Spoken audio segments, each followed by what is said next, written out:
എനിക്കെതിരെ പരാതി നൽകിയിരിക്കുകയാണ്. കേസ് ഫയൽ ചെയ്തിരിക്കുകയാണ്. പരാതിയല്ല, കേസ് ഫയൽ ചെയ്തിരിക്കുകയാണ്. സിവിലായും ക്രിമിനലായും ചില കാര്യങ്ങൾക്ക് ഞാൻ ഉത്തരം പറയണം എന്ന് പറഞ്ഞിട്ടാണ് പരാതി നൽകിയിരിക്കുന്നത്. കേസ് ഫയൽ ചെയ്തിരിക്കുന്നത്. അപ്പോൾ എനിക്ക് കേരളത്തിലെ ജനങ്ങളോട് പറയാനുള്ളത്, ഞാൻ ഉന്നയിച്ച വിഷയങ്ങൾക്ക് ഇതുവരെ ഒരു മറുപടി ഉണ്ടായിട്ടില്ല. ഞാൻ പി ശശിക്കെതിരെയും ADGP അജിത് കുമാറിനെതിരെയും മുഖ്യമന്ത്രിയുടെ ഓഫീസിനെതിരെയും ഉന്നയിച്ച വിഷയങ്ങൾ അതുപോലെ നിൽക്കുകയാണ്. ആ വിഷയങ്ങളിൽ സത്യസന്ധമായ ഒരു അന്വേഷണം നടത്തുകയോ ആ വിഷയങ്ങളിൽ ജനങ്ങളെ ബോധ്യപ്പെടുത്തത്തക്ക രീതിയിലുള്ള ചില നിലപാടുകൾ എടുക്കുകയോ ചെയ്തിട്ടില്ല.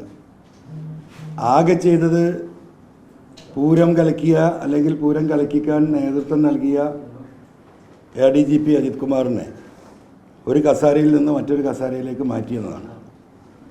മാത്രമല്ല, അതിൽ വലിയ കള്ളക്കളി ഗവൺമെൻറ് നടത്തിയത് ADGP അജിത് കുമാറിനെ സസ്പെൻഡ് ചെയ്യണമെന്നാണ് DGP നൽകിയ റിപ്പോർട്ട്. അദ്ദേഹത്തെ കൊണ്ടത് തിരുത്തിക്കാൻ ശ്രമം നടന്നു. അത് നടക്കാതെ വന്നപ്പോൾ അവസാനം ഗവൺമെൻറ് തന്നെ അദ്ദേഹത്തെ സ്ഥാനചലനത്തിന് മാത്രം വിധേയമാക്കി.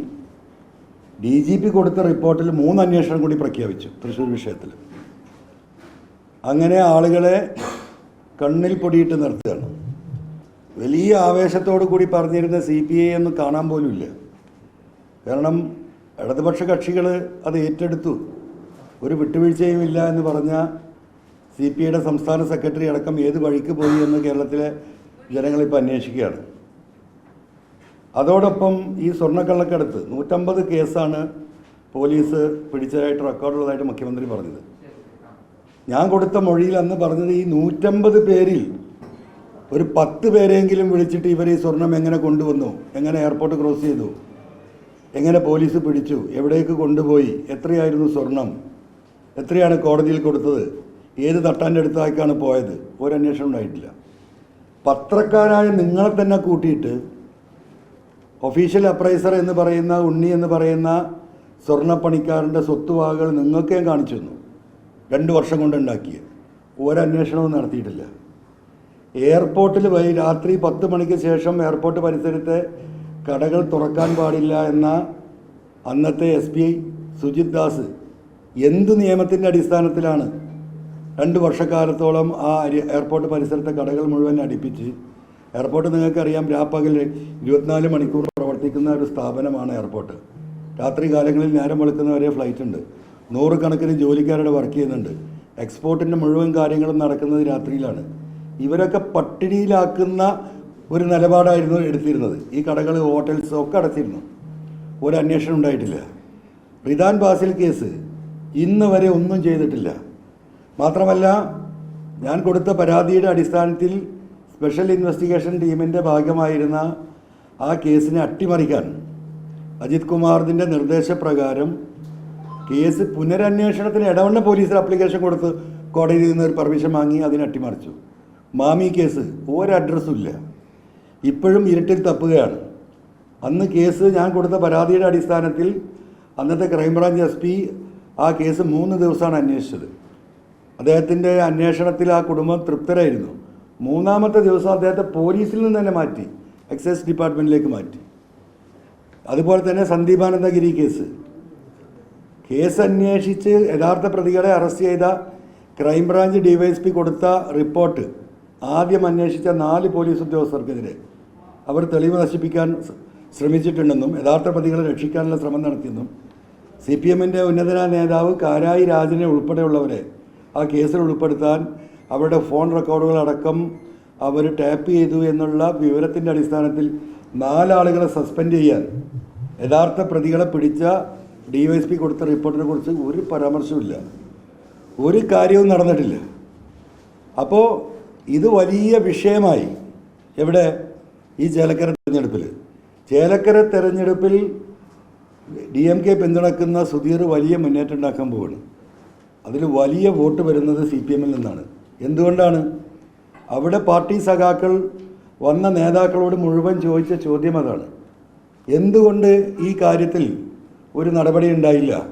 അല്ല, PV അൻവർ പറഞ്ഞത് കളവാണെങ്കിൽ എന്തുകൊണ്ട് ഒരു ലീഗൽ സ്റ്റെപ്സ് PV അൻവറിനെതിരെ എടുത്തില്ല എന്നുള്ള ചോദ്യമുയർന്നു.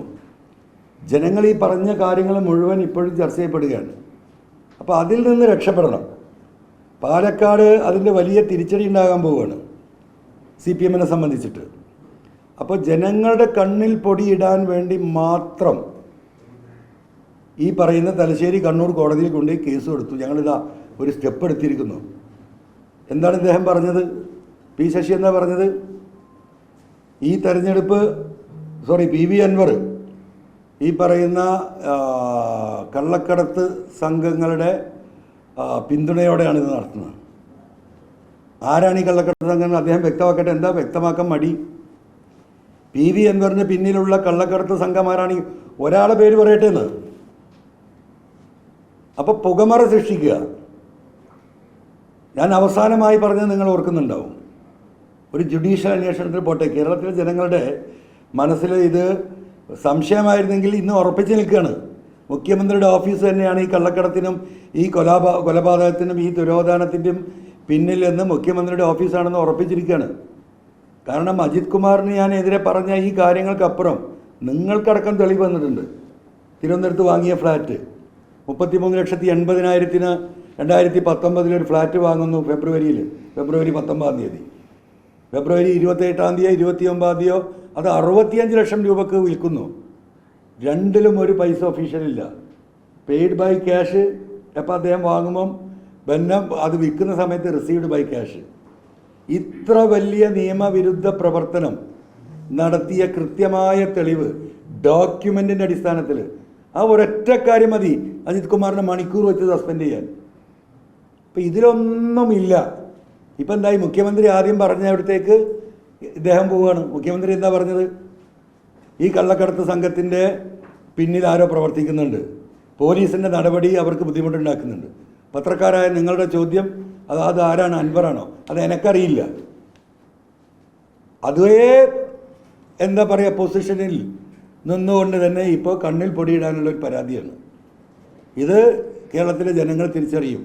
ഇത് പാലക്കാട് ജനങ്ങൾ ചർച്ച ചെയ്യുകയാണ്.